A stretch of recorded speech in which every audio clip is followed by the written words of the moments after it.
Hello students, welcome to step up academy. मैं अंजलि सिंह कुशवाहा और मैं हूं आपकी बायोलॉजी ट्यूटर। आज हम स्टार्ट करेंगे क्लास 11th का चैप्टर नंबर 13 जिसका नाम है प्लांट ग्रोथ एंड डेवलपमेंट। हम पढ़ रहे हैं PGR and now today it's time to study about the last PGR that is abscisic acid. So क्या होता है abscisic acid? Abscisic acid is a very famous plant growth inhibitor. तो ये बहुत ही फेमस टाइप का प्लांट ग्रोथ इनहिबिटर है। ये प्लांट की ग्रोथ को इनहिबिट करता है। Okay, so where and how and when it is how it is was extracted during mid 1960s it was reported 3 kind of inhibitor. तो कब भाई? 1960 की बात कर रहे हैं जब 3 इनहिबिटर्स ऑब्जर्व करे गए प्लांट के लिए। Inhibitor B, abscisin 2 and dormin. There were 3 inhibitors. क्या क्या नाम है? Inhibitor B, abscissin 2 and dormin. These 3 inhibitors were observed. They were chemically identified and now known as abscisic acid. So all the growth inhibitors, they were identified as a group and now together they are known as abscisic acid. What they are known as? Together they are known as abscisic acid. So क्या समझ आया आपको? Abscisic acid is a plant growth inhibitor. एक ऐसा substance है जो plant की growth को इनहिबिट करने वाला है। कैसे आइडेंटिफाई हुआ था? Scientist identified 3 substances that was inhibitor B, abscisin 2 and dormin and together and later on their chemical nature was studied and they were referred to as उनको साथ में मिला के क्या बोल दिया? Abscisic acid. Clear? Now ABA is the derivative of carotenoids. So abscisic acids are derivatives of carotenoids. What carotenoids? What is their chemical nature? They are carotenoids. It regulates abscission and dormancy. तो what is the main function of abscisic acid? भाई नाम से ही समझ में आ रहा है abscisic acid. It promotes या it controls abscission and dormancy. तो ये सारे कैसे काम होते हैं? abscission, dormancy, senescence, ये सारे होते हैं growth inhibiting चीज़ें। तो ये सब चीज़ें कौन करवाने वाला है? It was all done by abscisic acid. Done? आगे देखते हैं what are the functions of abscisic acid. It acts as an inhibitor of plant growth and metabolism. Very obvious fact, inhibitor होता है प्लांट ग्रोथ के लिए। Second, it inhibit seed germination. ये किसको inhibit करता है? It inhibit seed germination. So what which hormone was promoting seed germination? So cytokinin was promoting seed germination and ethylene was also promoting. But which hormone is inhibiting seed germination? So you have to remember it. Abscisic acid is the hormone which inhibits seed germination. Okay. Now it stimulates closure of stomata in the epidermis. What it done? It stimulates the closure of stomata. Stomata को close करा देता है in the epidermis. तो in epidermis the stomata is closed by the hormone abscisic acid and by closing stomata it can, वो क्या कर रहा है? वो वाटर का अमाउंट कम कर रहा है, तो वाटर स्ट्रेस आ सकता है। वो गैसेस एक्सचेंज को इनहिबिट कर रहा है, तो गैसेस की स्कार्सिटी हो सकती है। So it is what it is doing, it is just doing all the functions related to inhibiting the growth of the plant. Okay,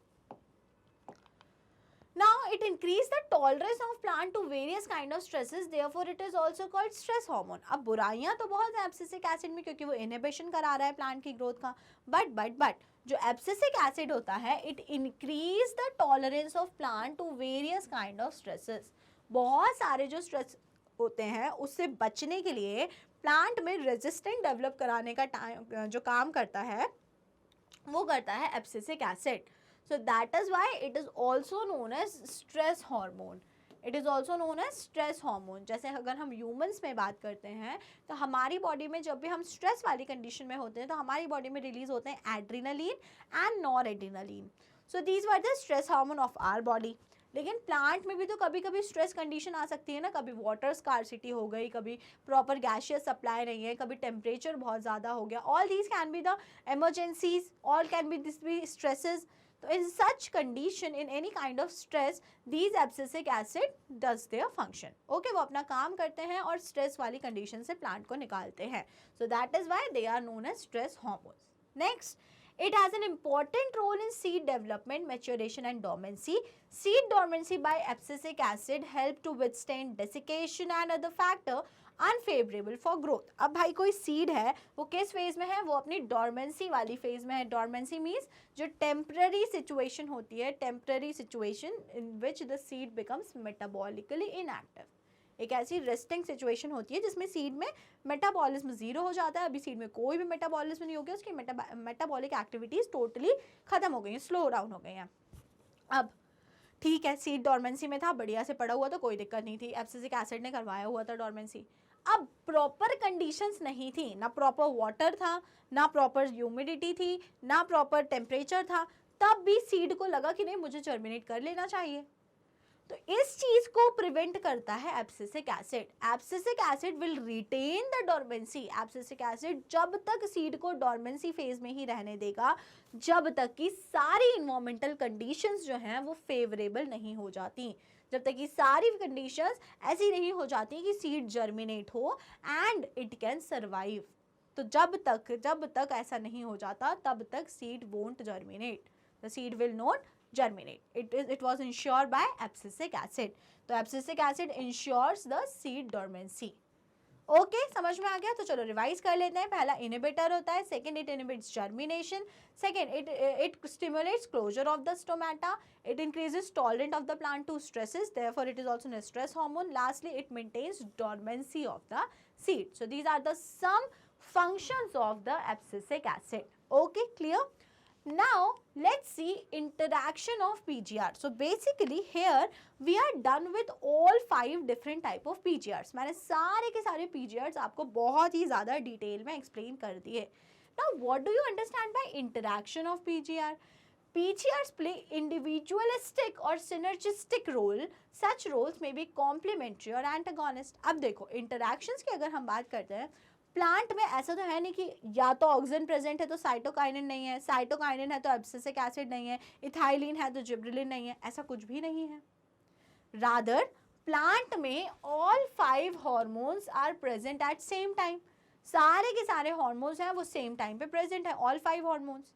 अब now these hormones present in plant at same time आपस में interact तो करेंगे ना। एक ही जगह पे 10 लोग हैं तब चुपचाप तो बैठे नहीं रहेंगे, आपस में बातचीत होगी, कोई किसी को कुछ बोलेगा, कोई किसी को बोलेगा, कोई किसी को मारेगा, कोई किसी पे कमेंट करेगा, कुछ तो भी चलेगा। इसी टाइप से अगर प्लांट में all 5 hormones are present at a time, उनके बीच में क्या होगा, इंटरैक्शन होगा।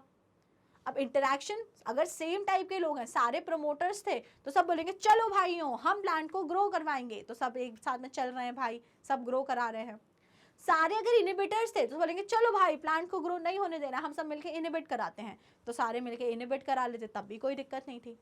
But here the problem is out of 5 कुछ 3 ऐसे हैं जो प्लांट की ग्रोथ को प्रमोट कराते हैं और कुछ 2 ऐसे हैं जो प्लांट की ग्रोथ को इनिबिट कराते हैं। मतलब there are 2 category of people, 2 category of hormones, promoters and inhibitors. अब इनके बीच में जब भी इंटरैक्शन होता है तो उससे हमको मिलते हैं different roles, like individualistic role जो हर हार्मोन का इंडिविजुअल रोल है, सिनर्जिस्टिक रोल जो किसी हार्मोन के साथ कॉम्प्लीमेंट्री करके कोई हार्मोन रोल प्ले कर रहा है। सच रोल्स में भी कॉम्प्लीमेंट्री और एंटागोनिस्ट। या तो अब क्या होगा, या तो ये होगा कि कोई भी हार्मोन एक दूसरे के एंटागोनिस्ट होंगे, ऑपोजिट एक्टिविटी करेंगे, और या फिर ये होगा कि वो उसके साथ में ऑपोजिट एक्टिविटी ना करके उस हार्मोन को कॉम्प्लीमेंट करेंगे and ultimately they will increase the activity of that hormone. तो 2 ही चीज़ें हो सकती हैं। समझ में आ गई कहानी? या तो 2 हार्मोन से बिल्कुल ऑपोजिट डायरेक्शंस में चलेंगे तो they will act as antagonist, और अगर वो सेम डायरेक्शन में चल रहे हैं, एक जैसी एक्टिविटी कर रहे हैं, तो they will complement each other. Clear? So what do you understand by interaction of PGR? PGR interact, they perform individual role or synergistic role, and they could be antagonist or complementary. Okay? Now, PGRs interact to affect dormancy in seeds, buds, abscission, flowering, senescence, vernalization, apical dominance, seed germination, plant movements, etc. तो भाई PGRs interact करते हैं आपस में and they perform all these activities जो अभी हमने पिछले 5 वीडियोस में अच्छी तरीके से देखी। Then in most cases ABA abscisic acid acts as antagonist to gibberellin acid.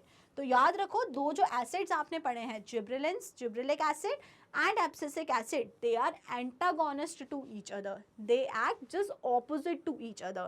If gibberellin acid increase the yield, abscisic acid will decrease the yield. If gibberellins increase या opens the stomata, abscisic acid will what they will do, they will close the stomata. Gibberellin acid क्या करते हैं, dormancy को inhibit करते हैं कि dormancy ना हो. एब्सिसिक एसिड प्रमोट करते हैं डोरमेंसी एंड सेनेसेंस को. So what are the antagonist, gibberellin acid and abscisic acid. तो they are just antagonist opposite to each other, and जो जिब्रेलिक एसिड करेगा उसके जस्ट ऑपोजिट काम एब्सिसिक एसिड करेगा. Okay, now next topic, factors of influencing the action of PGR. So there are two factors again, intrinsic factors and extrinsic factor. तो जो PGR के activity को affect करेंगे. Intrinsic factors mainly include all the genomic factor, all the factor related to genes, and extrinsic factor include light and temperature. So basically external factors. Okay, so all these factors can affect the activity of PGR, and here we are done with all different type of PGR. अगर आपको PGRs में कोई भी doubt है तो आप अपने doubts को मुझसे पूछ सकते हैं, और नहीं तो जल्दी से वीडियो को कर दो लाइक और स्टेप अप अकेडमी को कर दो subscribe. Thank you and keep watching.